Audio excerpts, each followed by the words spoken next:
আসসালামু আলাইকুম বন্ধুরা, তোমরা সবাই কেমন আছো? আশা করছি তোমরা সবাই ভালো আছো। তোমাদের সবাইকে আমার ইউটিউব চ্যানেল আনিশা জুয়েলার্সে ওয়েলকাম জানাচ্ছি।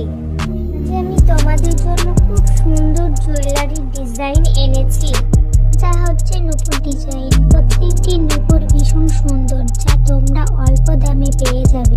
তোমাদের পছন্দ মতো দেখে নিয়ে বানাতে পারো। প্লিজ ভিডিওটি ভালো লাগলে চ্যানেলটি সাবস্ক্রাইব করে দেবে। ভিডিওটি দেখার জন্য ধন্যবাদ।